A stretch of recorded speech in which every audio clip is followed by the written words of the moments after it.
Hello there, everyone, and welcome to GamePoints episode 122, our weekly little get-together. We talk about recent gaming news. I am, as always, your host, Stephen Brown. Joining me today is... I'm David. Tonight, if things seem especially, weird or wonky, that's because I'm trying out OBS instead of XSplit, so... issues are going to happen, man. I'm sorry. David, we don't have too much to really go over this week. We have some Metal Gear Survive hilarity I want to talk about. I want to get a little bit into Kingdom Come Deliverance, and I almost want to call it Kingdom Death Monsters because of the other game. I know, because it's got the right pacing, and it has a colon in the title. Yeah. And also, we're going to get somewhat into the weeds. Yeah, somewhat into the weeds on the Star Control versus Toys for Bob. I mean, Stardock versus Toys for Bob over Star Control's IP. It's a bunch of shit that stretches back about 30 years. So bear with us, and I'm not a legal expert by any means, so I could get it wrong. But we're going to take a look at that yeah, we'll take a look at it and see if we can figure out what the hell's going on. David. Yes. One thing I want to touch on before we get into things is the DICE Awards that happened over the weekend. Oh yeah, those did happen.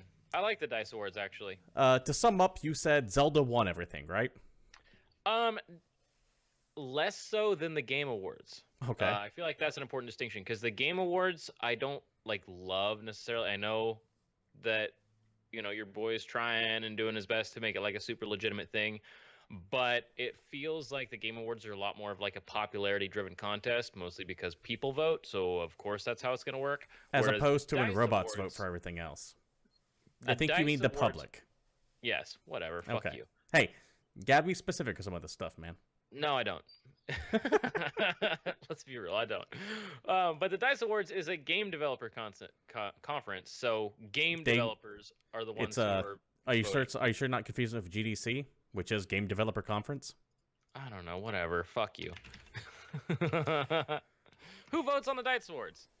Industry people. Industry people. Good enough. It's not up for public voting, and I have always felt that the DICE Awards, in my opinion, it can be very wrong, I'm just a fucking guy on the internet, seem a little bit more impartial than what I see to be the popularity contest that is the Game Awards. How's that? Did that work? That definitely works a little bit better.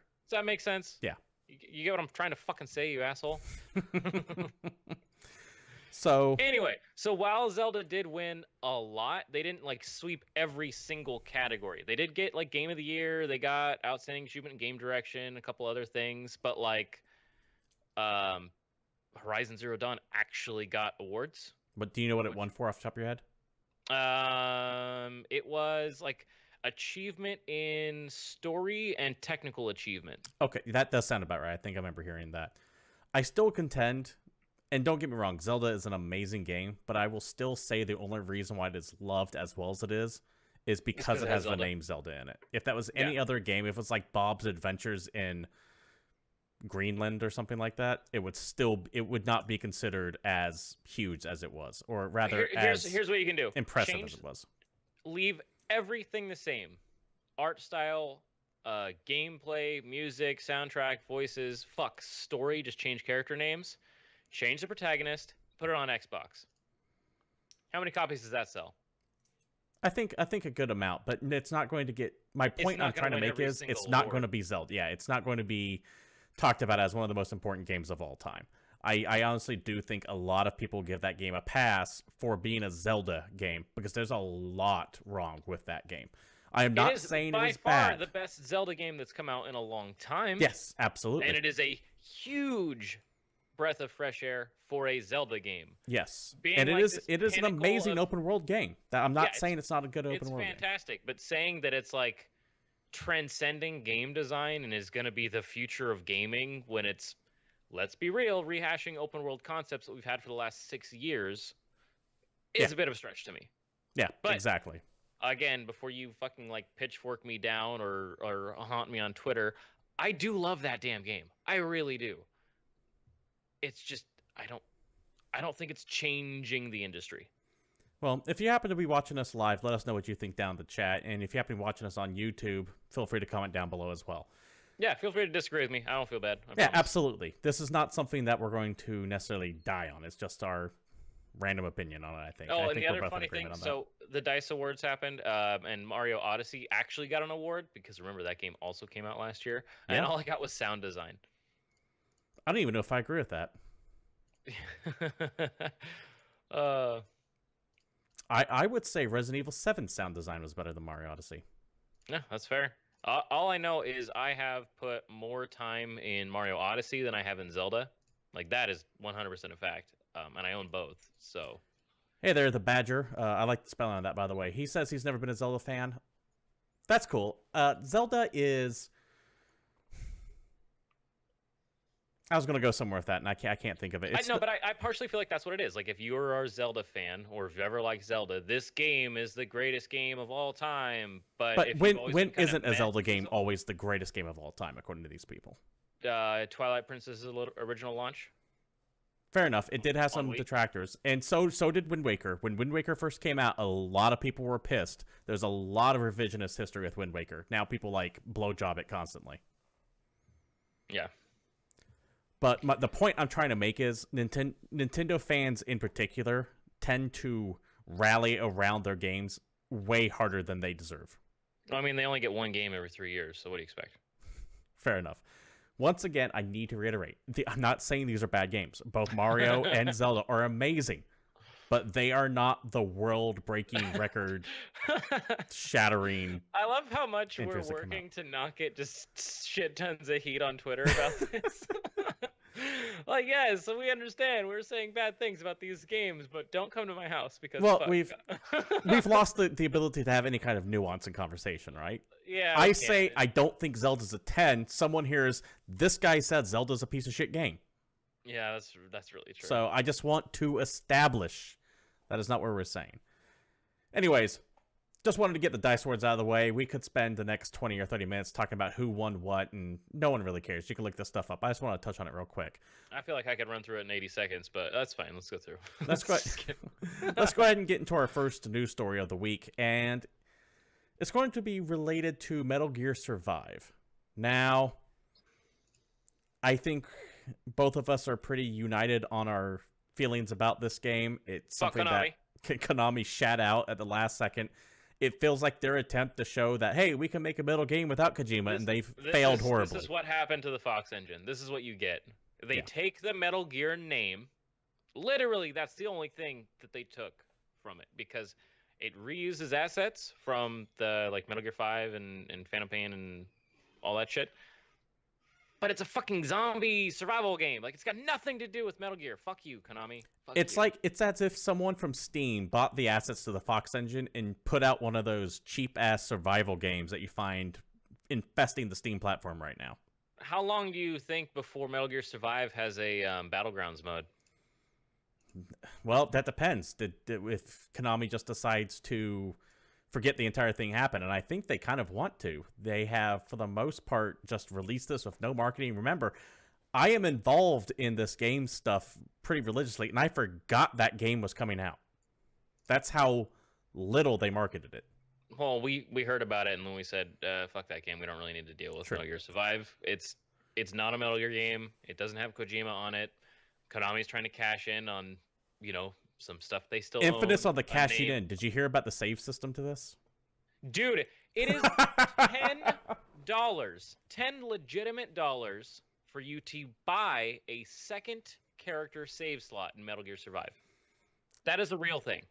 Did you also get a little bit deeper into that, to where you can't just buy, you have to buy cryptocurrency to buy it. You have to buy Konami points. I think they're called SV points, and it's 1,000 of these points to buy one slave slot. But they don't sell them in 1,000-point increments. The $10 version comes with 1,150. So you have this bullshit 150 points left over you can't do anything with. It's just garbage all over. Anyways, it seems like we are not the only ones that happen to be thinking that, along with critics and fans in general, because the game's flopped. Seems like a couple of developers might have also tried to put in their own subversive messages. This is going to be coming from Reddit, credit where credit's due. This came from a user by the name of 1005 Horatio, or 1005 Horatio, I'm not too sure how he says it. But this image right here comes from the game, And it's a checklist of code names. You know, like in Metal Gear Solid 5, everyone kind of had a code name like Bashful Dog or something like that. Yeah. Well, on this particular cutscene here, you could see where he's circled the first letter, the last name of everyone on this list, and it says KGP Forever.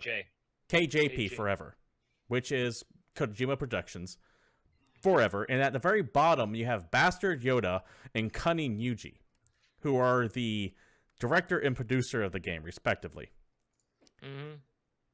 Now, and the big thing is, like, this isn't necessarily a stretch because Kojima Productions was oftentimes called KGP, like both internally and externally, like right. Konami and from the games media in general. So it's not like that weird that, oh, we're just throwing in and seeing things that aren't really there. It seems pretty believable. There's too many coincidences here for it to be unintentional. Mm-hmm. Now, there is some... Everyone seems to agree this was meant to be a secret message to say, hey, Kojima's still part of it. What we disagree on is the last part when they say bastard and cunning. Because a lot of American audiences probably hear that and go, yeah, those are the directors that put their name in, and they're giving a shout out to Kojima because of how bad Konami treated him. However, something to keep in mind. One, this is something that gets people fired. So yes. It's rough to... It's hard to believe that the director and the producer would risk their careers at a place even as shitty as Konami to put in a message like this, given all the bad blood. Well, and if you remember exactly how, like, vengeful Konami was, yes. Especially with the way they treated Kojima and his team and the way all that shit went down. Like, he couldn't even accept his own award at the Game Awards. Yeah, exactly. They didn't let him go to the Game Awards. They're just, like, petty and kind of mismanaged. Additionally, while we all why we all know bastard isn't necessarily a positive term in America, a lot of us think cunning is. And it is here. To Americans, cunning means like sly and thinking fast and able to get out of traps. In Japan, cunning does not mean that. In Japan, cunning means like manipulative or to cheat. They're both very negative terms. So if you were to sign your own names into this, you would probably not put the words bastard and cunning on there. So it seems like some third-string developer not only wanted to give a shout-out to Kojima, but has issues with Yoda... Good luck. Susu Mizaki and Yojo Korikado. That was a complete and utter butcher. No, it was not. Yoda Susu Miyazaki. Shit, hold on. I apologize. I don't speak Japanese. Yoda Susu Mizaki and Yujo Korikado. I hope that was right. How are you getting Yujo out of Y-U-J-I? Y-U-J-O. There's no I in that name, man. There is on that picture that you posted. Okay, hold on. We're going to go back to this real quick. Oh, wow. I wrote that in my notes wrong. So it's UG, not Yujo. Oh, this guy's bad. Anyway, that's enough. Heretofore known as the director and producer of Metal Gear Survive. Good job. So, yeah, this message is out. The internet caught it. It's too many coincidences, too many things line up to be a coincidence. I guess the question, though, is, did they put it in themselves, or did some disgruntled employee slip it in there? If someone gets fired from Konami soon, I guess we know the answer. Right. Anyways, let's go ahead and move on to the next topic. I think we're done with Metal Gear Survive. And I do mean that in every sense. I don't think we need to talk about it ever again. I think we're going to forget about it. God knows Konami has already forgot about it. It's just... It's such a sad end to that series. And you're not going to see another Metal Gear Solid game for at least 10 years. We're talking like generations are going to go by. You will see another Gradius before you see a Metal Gear. Damn. Anyways, David, why don't you go ahead and lead us off on our next story here? Hey, did you play that Kingdom Come Deliverance game? Absolutely. Finished it up over the weekend. I'm doing the review on it for GameCritics.com. Real quick, by the way, Warhorse Studios, the guys that made that game. I love what you did. It's buggy as all hell, but it was a fun experience. But you cannot release like a 60-hour game and only give people 4 days to play it to have it ready for embargo dates. I just don't have that much time. I'm sorry, man. So please, next time, give us a couple more weeks to enjoy your game if we're a critic before you tell us, hey, here's a 60-hour game. You got 4 days to finish it. Man, that's irrelevent to me. I know. You just don't care. Speaking as a normal person that gets games when they actually come out, Kingdom Come Deliverance sold 1 million copies in less than 2 weeks, which is really awesome. Impressive considering the fact that this is a pretty small Kickstarted game that's buggy as shit. It has a lot of bugs with it, and I do mean like some game-ending bugs. So, for example, there was one part where I climbed down a ladder into this room, and I was stealing something. But I couldn't get out of the room because it wouldn't let me climb back up the ladder. Like, the game did not detect the ladder there anymore. Normally, you'd go, okay, I will do a quick save, start back up before the room, and just ignore it. But in this game, your saves are extremely limited. You can only save either when you rest in a bed or when you drink these things called Savior Schnapps, essentially a consumable item that you're limited at 3 of, and they are not cheap. So you can't even really do a quick save if you think something's going to bug out. If something bugs out, you lose a lot of time sometimes. Well, hopefully they work on it, but it seems like it's popular. If you have no idea what the hell we're talking about, it's a game that feels like a very real version of Skyrim. It takes place in an actual kingdom, and if you get hit with a sword slash, you are fucked. If you take an arrow to the knee, you are fucked. Yeah, you're not just going to walk it off. You need to stop the bleeding or you're going to die. And even then, you're pretty goddamn hobbled until you fix things. This game, like I said, was a Kickstarter. You don't expect it to really grow too much beyond a Kickstarter besides the people who invest in the Kickstarter. Sold 1 million copies in 2 weeks. That's amazing, especially considering there's been a kind of a concerted effort to destroy this game because of what some of the people who developed it said on Twitter and just general... I don't want to use terms that I don't necessarily like. Who's trying to destroy this game? A lot of gaming press Give me places... an actual example. Okay, so for example, I believe it was Polygon. Forgive me if I get that wrong. But they rolled out a whole bunch of articles stating, like, bitching about Kingdom Come Deliverance not having any minorities in it. Despite being set in 1402 Bohemia in a 20 square kilometer area, which the chance of actually ever encountering a minority was extremely limited. Additionally, when the game came out, Rock Paper Shotgun, Giant Bomb and Waypoint both said, we are not going to be covering this game because we do not agree with the politics of the person who made it. And there have been a multitude of hit pieces written against this game, encouraging people not to buy it and not to support the developers. I just haven't seen any of those. No, should you? Maybe we Because go to different websites. Yeah, if you do like a search on Polygon, I think Kotaku had a few. Waypoint had some. I know Giant Bombs, Jeff Gerstmann more or less said, we didn't cover it because we just didn't have time, and the developer is shitty. I think it was Jeff Gerstmann who said that. Correct me if I'm wrong, please. But yeah, we can get more onto it off the show. It's not a horse I necessarily want to beat, because I don't necessarily agree with everything the developer has said either, and he has gotten pretty shitty sometimes on Twitter. That said, I am not going to take someone's personal politics, even if they disagree with me, and use that as an excuse not to cover a big game. All right, I guess this is a thing. I don't know. I didn't notice it. Yeah, no, hey, don't feel bad. Most people never noticed it. About it. People played it.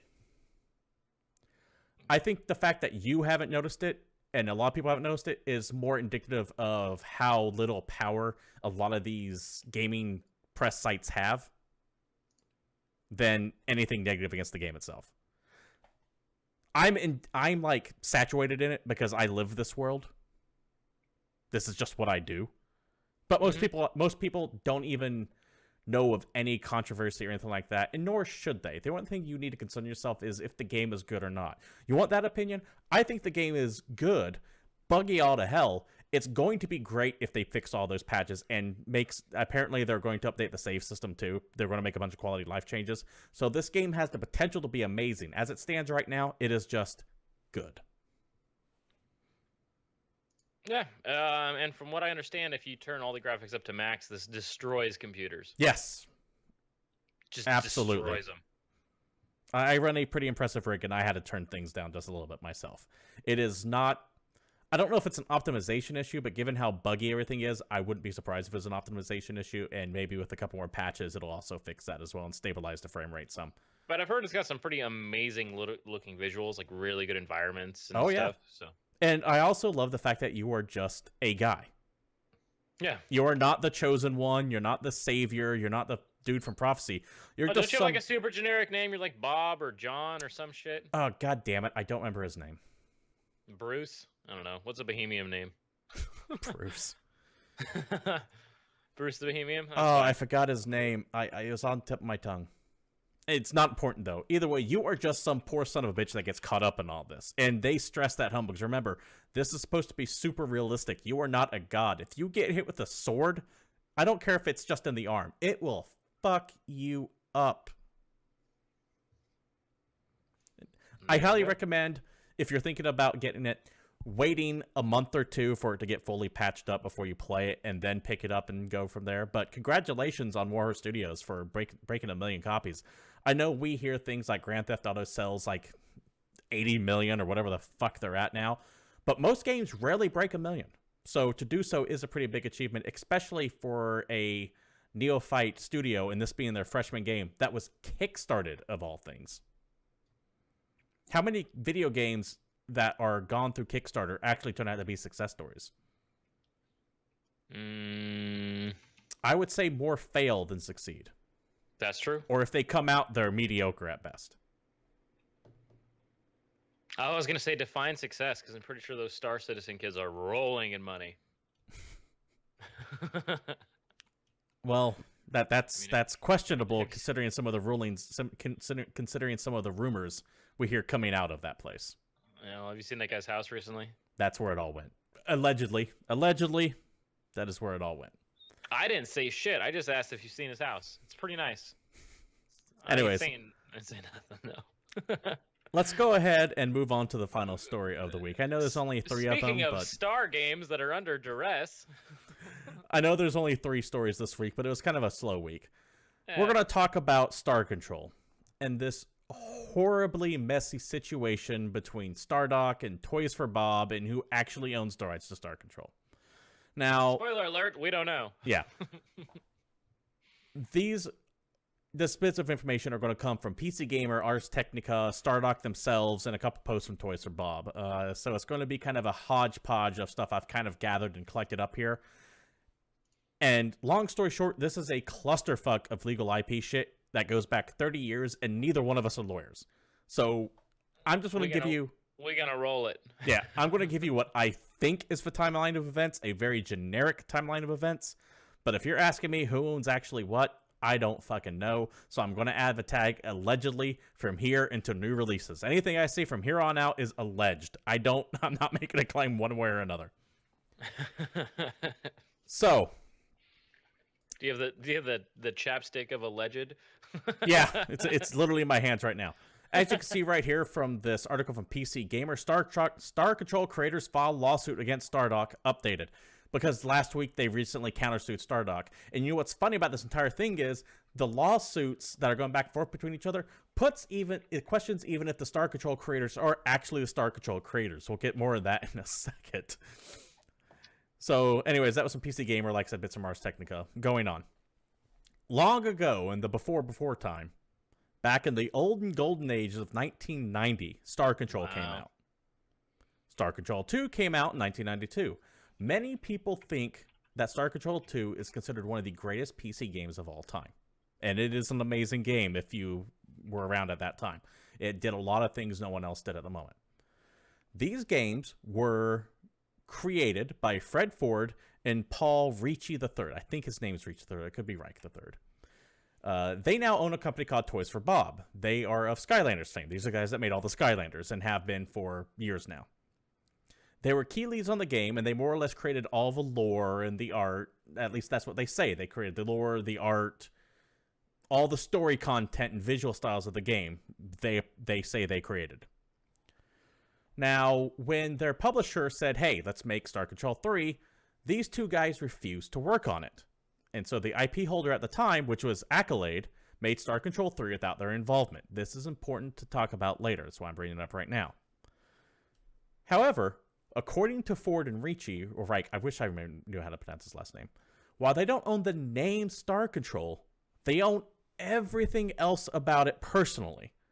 This is why back in 2002, these guys were able to release an open source code for Star Control 2, and they just called it the Iroquois Masters.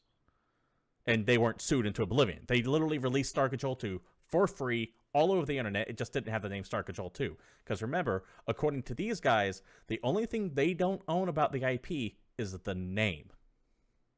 But they own the characters, the locations, the designs, the music, every damn thing. So, bring us up to 2013. Star Control as a name somehow ended up with Atari.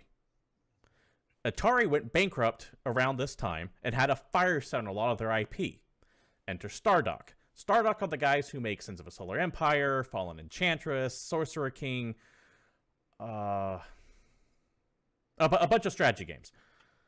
They gobbled up the name Star Control and all the rights along with it. In fact, the quote is, Atari sold Stardock in 2013 along with all of Accolade's publishing rights for the original trilogy and all code and assets for Star Control 3. This is from an email from Brad Wardell himself, and that's the CEO of Stardock. So Brad Wardell is saying, we gobbled up all publishing rights to Star Control 1 and 2 and code and assets for Star Control 3. Notice he does not say code and assets for Star Control 1 and 2, leading credence to the claim that Fred and Paul own those assets to Star Control 1 and 2. Once again, not a lawyer. Allegedly, this is for the courts to decide. Couple years go past. In October 2016, Stardock announces Star Control Origins. It is going to be a prequel to the original game with its own universe and setting. Brad Wardell has gone on multiple times saying, hey, we respect Paul and Fred's vision. We don't want to trample on their stuff. This is going to be our own thing set before the game so it doesn't fuck up with any of their lore. Because you can kind of do that with a prequel, right? Mm-hmm. In October 2017, Toys for Bob announces Ghosts of the Precursors. And they go around saying that this is the true Star Control 2 sequel from the creators of Star Control. That last bit's important because they keep saying, we are the creators of Star Control. That's actually part of what the lawsuit comes later. Mm-hmm.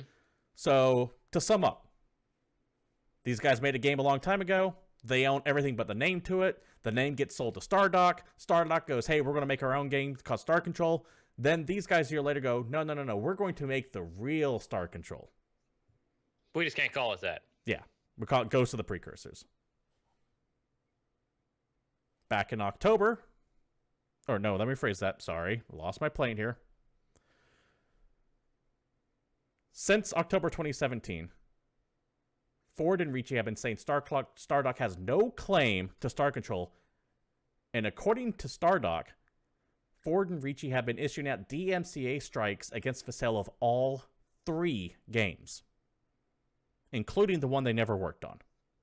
Which is interesting because Stardock bought the rights to the name Star Control from Atari, but they're saying that Stardock can't own Star Control because of like the way they license it. Like it gets really, really weird into like legalese and shit that I don't quite understand. But from what I can gather, it seems like they're saying they couldn't have bought it because it wasn't for sale at the time. That's when the lawsuits start flying. Like, and it gets flipping heavy. So, hold on, buckle up, I guess. Okay. So on December 8th of last year, Stardock sues Ford and Ricci because Stardock is claiming that they're getting hit with DMCA strikes to keep them selling the games that Stardock believes they own. Because they paid for them. Including The third Star Control game, which these two had nothing to do with. Once again, these are all what Stardock is alleging. They also said these were thrown out. Does the third Star Control use like assets, names, characters from I believe the first so, two games? yes. I believe that there are mentions of it, but Star Control 3 did a very... They went out of their way to try to establish itself as its own game. Okay. For example, if I recall, keep in mind Star Control 3 came out, I want to say, in like 94 or 96. Yeah, this is a while ago. For example, the race like the Alilulilo is still in there. The Ors are still in there, I believe. I think they make mention of the Andersons, but it's been long considered not canon. And was kind of a clusterfuck. Okay. So, Stardock sues the guys from Toys for Bob, saying the following, that one, their upcoming game, Ghost of the Precursors, is cashing in on the fame, reputation, and goodwill of Stardock's upcoming Star Control Origins. They're saying they're piggybacking on Stardock's announcement. Additionally, since they own the Star Control games, all that reputation and goodwill also belongs to Stardock. Weird, I know, but we're talking trademark IP here, and it gets kind of nebulous. Now, here's something that's weird to me. Remember when Wasteland 2 came out? Yes. And how that's kind of a that's like the true Fallout 3? Yes, but remember, Fallout came out after Wasteland. And they pseudo-marketed it as such? Well, because Brian Fargo... No, I'm talking about the Wasteland 2 that was Kickstarted that came out and was heralded as like the true spiritual successor to the classic Fallout games. Yes. That just kind of happened. No one gave a shit when that happened. Yeah. But I think there was also like 3 years or But there was more no rights issues. There was no debate between who owned Wasteland and who owned Fallout. That's fair. The lawsuit also goes on to say that Ford and Ricci are willfully infringing on Star Trek's Star Control trademark by marketing their own game as the direct sequel to Star Control 2. Essentially saying, listen, motherfucker, you know our game's coming out, and you're trying to make this other game saying, hey, we're the sequel to it, and that doesn't fly. Mm-hmm. Stardock also alleges that they're willfully infringing the trademark by use of old Star Control cover art on Ford and Ricci's Twitter accounts and on their website. This comes down to the who owns what thing, because if Stardock owns the rights to the games, you can't put a picture of your box art on there and say, hey, this is our game. Because those rights own to someone else. Especially because the fact that it definitely says Star Control on it, and they don't own any of that shit. Yeah. Allegedly don't own that shit. This is where things get kind of... They don't own... I'm sorry. They don't own the name. So if you have a picture of the damn name... and you're associating with the name, you don't own that. This is where some weirder shit goes on. Ford and Ricci refused to stop selling Star Control titles on GOG in violation of Stardock's trademarks and copyrights. So the guys on Toys for Bob say, no, we own the game and we're going to sell them on GOG games, while Stardock is trying to sell them on Steam. Yeah. Who gets paid for what? They remade Star Control 2 and released it open source. And called it something else, though. They called it the Urquan Masters. Okay, but they're still selling Star Control on GOG? Yes. As a game that they own? I'll talk about their reasoning behind what's going on after this part right here. Ford and Ricci have indicated they are knowingly violating Stardock's trademarks and copyrights, and that they have expressed an intention to continue doing so. That they are also purposely trying to delegitimize and jeopardize Stardock's upcoming game, Origins, essentially deliberately trying to sabotage the production of it, and that they are purposely trying to create confusion in the minds of prospective consumers over who owns Star Control. A lot of those last bits there is essentially they are alleging malicious intent. They are deliberately trying to fuck with Star Control Origins. That's what a lot of that gets into. Stardock's lawsuit gets really weird because deep in the paragraphs of this massive text, they start to claim that Ford and Ricci are not the creators of Star Control, but a vast team of people who worked on the game, and as such should have no rights to say they were the two who created it, because it wasn't just those two, it was a whole bunch of people.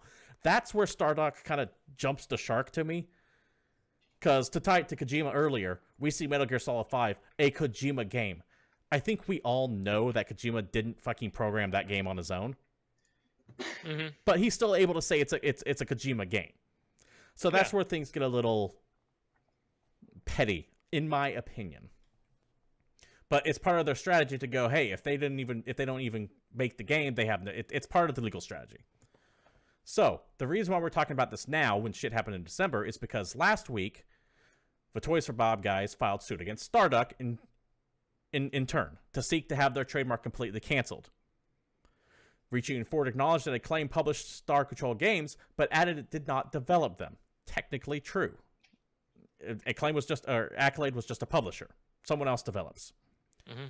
They also claimed that a license agreement between them actually expired in 2001, after which all rights reverted to him. Not just the IP rights, but all rights. Which is kind of now...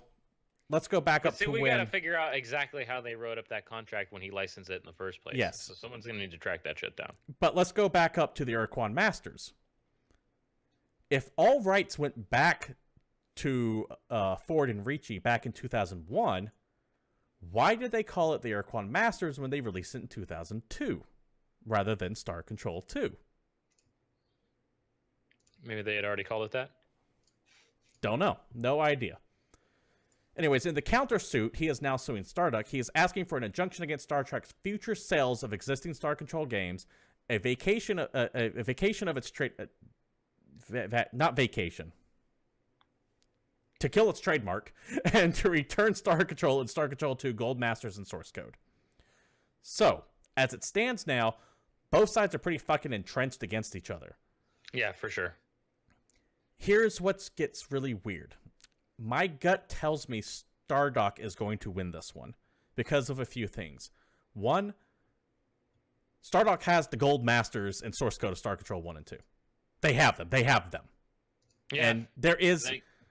I know possession 9/10 of the law is a bullshit statement. It doesn't really apply. But there is something to being, no, we physically own the code. It is in our database. You can't say we didn't buy it when we gave money to somewhere and we actually own this shit. Yeah. Like, we have it, you don't.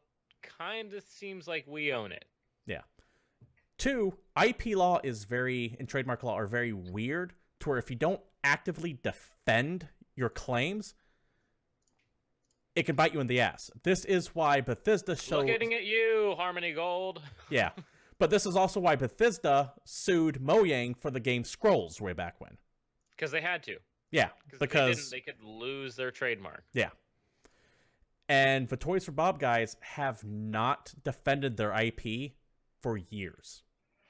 But no one else has announced a new Star Control game for years. But it is interesting that they waited an entire year after Stardock's announcement to announce their game and then didn't try to sue them until all this shit happened. That's kind of what I'm getting at, because according to Brad Wardell, he has been in constant communication with these two since Stardock Origins was in development, because he's been trying to get them on board with the team. So they knew this was happening since 2013 and did nothing about it.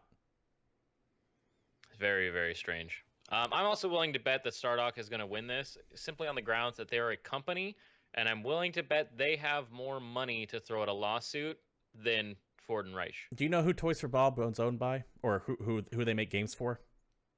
Are they willing to front the money for this? Okay, just saying, they are partnered with Activision. Yes, is Activision willing to spend the money on this? I don't think so. I don't know. I don't even know if they can draw from the Activision reserves. That's what I'm saying. While it is true that Activision is like their parent and publishes their shit, I don't know if that's their parent. Let's be clear on here. Yeah, it's their but they're their publisher.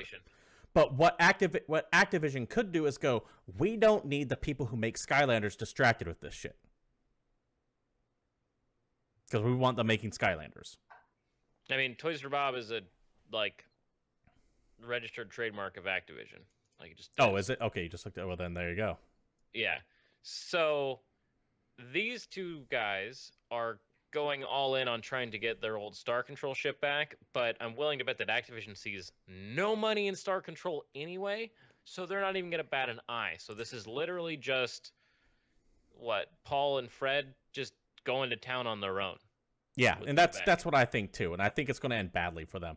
Because, Which like sucks, I said... Because they could have just joined the damn team, helped with the origin story, and then they could have done super massive team up with Stardock to have extra resources to make an Activision published, Stardock developed with Ford and Reich new Star Control game Right. called Star Control 4: A Quest for Peace. Like, what the fuck?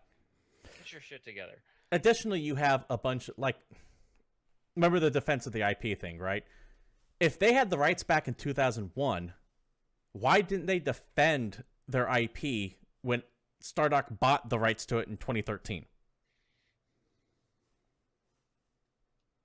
So there's a lot of it's all bad. I say allegedly. I lean more towards Stardock in this one, not because I just love their games, but because it seems like they have a more solid legal footing, in the opinion of this man who is not a lawyer, and the only thing he knows about law is seen on SVU. So, I was gonna say liar, liar. hey, if Toys for Bob gets Ice-T to come out to talk about the new made-up drug on the streets that's turning kids into cannibal dumpster fires, then I'm totally on their end. Yeah, that's cool. But until then, I'm leaning towards Stardock on this one. We'll see how it shakes out in court, of course. For me, it feels like one side is being petty and the other side is actually defending something with footing. But then again, we don't fucking know. Maybe they do own the rights. Maybe everything reverted. Maybe this whole sale was null and void because of the way they wrote their contract in the first place, and they just didn't bother to do anything about it until they decided to start using the IP while they wanted to use it again. So they had no reason to fight it in 2013 because, fuck, maybe they didn't pay attention to the sale. It's entirely possible. This all needs to Because keep in mind, in 2013, guess what they were doing? Working on fucking Skylanders. Yes, but they knew the sale of the Star Control rights was happening, and they did nothing to stop it. Or maybe they went to Activision and said, hey, can you guys go and buy the Star Control rights so that we can do it? And Activision said, fuck you, you're Skylanders kids now, get your shit together. And they said, okay, and then... But that's self-defeating to their claim, because according to their claim, they already owned it to begin with. I don't know. do you see where the... No. I'm literally just arguing for argument's sake. Yeah. I get it that we both have no fucking clue how this is working. The cards just seem really stacked against the Toys for Bob guy. Yeah, I'm with you. Anyways, I just wanted to bring that up because I've been fascinated with the legality of Star Control for a long time, especially with the idea that these two guys own everything but the name itself, and they're just like, fuck it, here's our game. Have fun. Yeah. And it's just turned into this, which is unfortunate. Because oh well, I want to play Star Control Origins, and I want to play Ghost of the Precursors. They both sound good. Keeps going, you might not get both. Yeah, I don't think I'm going to get either one of them anytime soon with this going on. Womp womp. So all that said, Stardock, make me Sins of the Solar Empire 2 already. Because at the end of the day, I don't care about any of this. I just want Sins 2. I know you're listening, Brad. You like my tweets every now and then. We have talked. Give me Sins of a Solar Empire 2. Nah. Right now. No. But David, even if Brad Wardare were to descend from the heavens and say, we are making Sins of a Solar Empire 2. 4. Or Galactic... I'll take Gal M4. Or Gal Civ, sorry. I'll take Gal Civ 4, too. Mm-hmm. Either way, those games wouldn't be ready for at least a couple more years. Yeah, I can't wait that long to play something. If I want to play something this week, David, what could I play? Oh, dude, there's actually a few things coming out this week, and surprisingly, they're not all bad. Yeah. We're finally getting into the part of the year where things come out that are playable. I haven't actually touched any video games since Monster Hunter came out, but maybe this week will change my mind because this week we are getting a new game from the fucking geniuses that made FTL Faster Than Light. And it's called Into the Breach, and it's a turn-based tactical shitstorm awesome game where you play as characters piloting giant robots who are fighting against alien invading giant monsters. It looks fucking amazing. I am so excited for this game. Fantastic. It looks super fun. It's got almost like chess-looking mechanics. Expect it to have the same like roguelite elements that FTL does. It's decently difficult from what I understand. Like, your kids are going to get wiped, and you only have 3 robots, and there tends to be more than 3 aliens, and you have to, like, position your guys or, like, take a hit so that your base doesn't get hit. So, I don't know, it just looks Looks really fun. And I'm really glad that Subset Games didn't just get in that trap where they feel like they have to keep chasing FTL and making like FTL 2 and FTL 3 or the spiritual successor to FTL. They're trying something radically different here, it seems. Yeah. And it's just funny because of how much I love FTL, because FTL runs on like every computer I have. Like even my old crappy laptop runs FTL. So And well at that.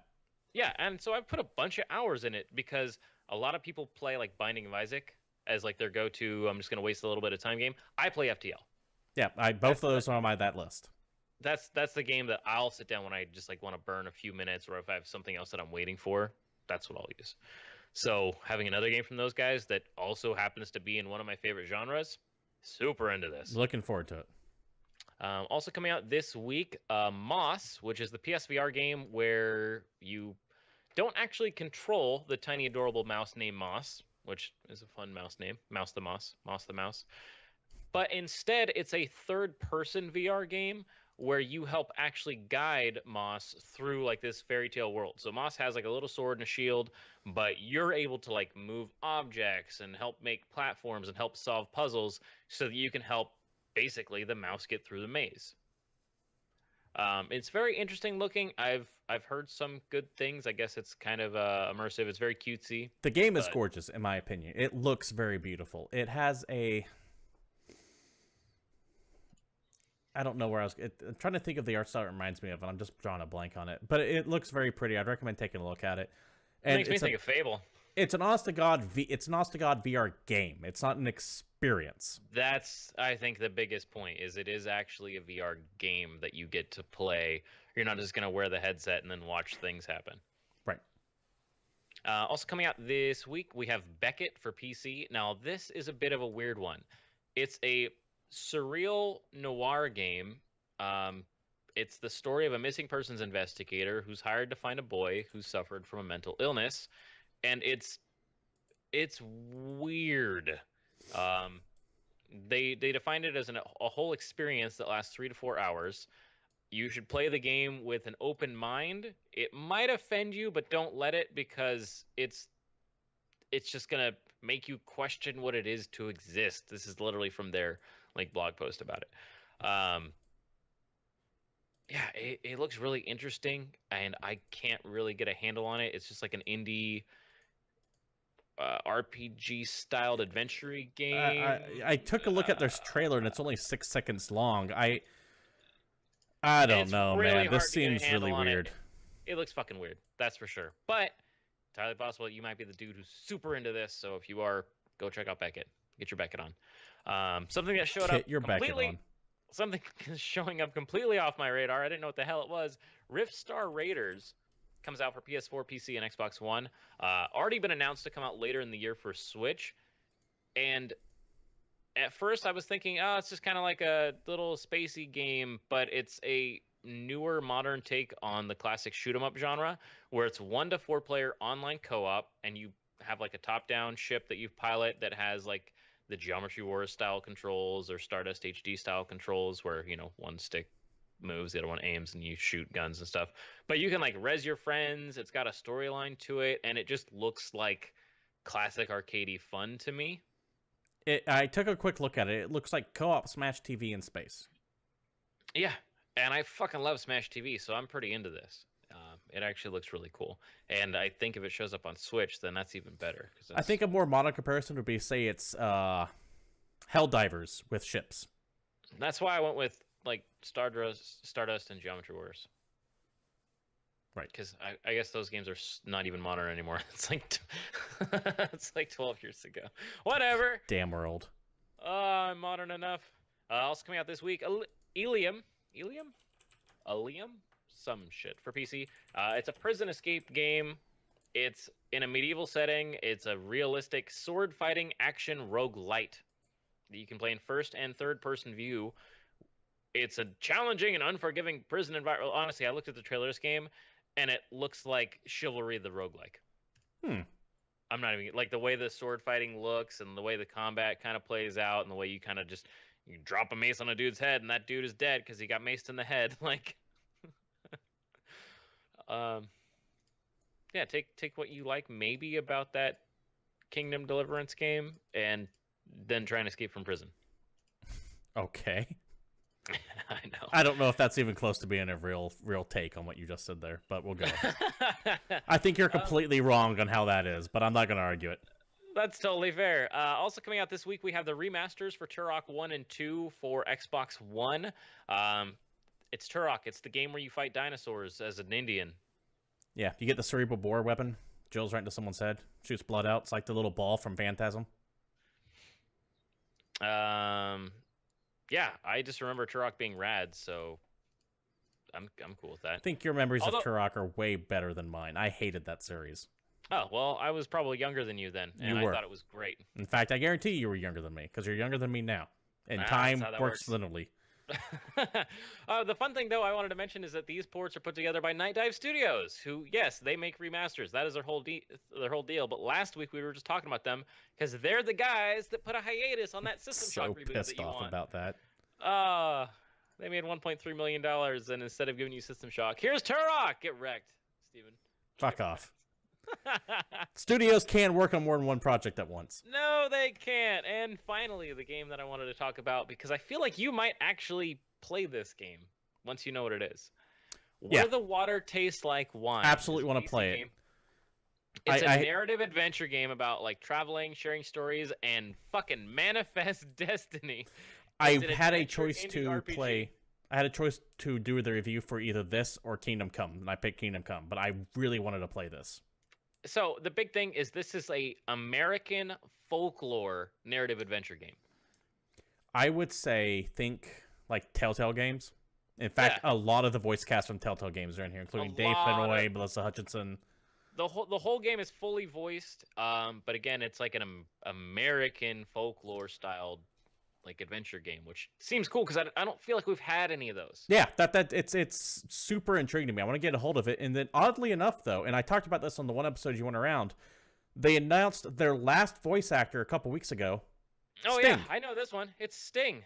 Sting is a voice in this game. That's right. The guy from England is going to be voiced. Sissy Jones is in this game. Kimberly Brooks is in this game. Sarah Amala is in this game. Melissa Hutchinson's in this game. Elizabeth Maxwell's in like a lot of people are doing voices for this game. Yeah.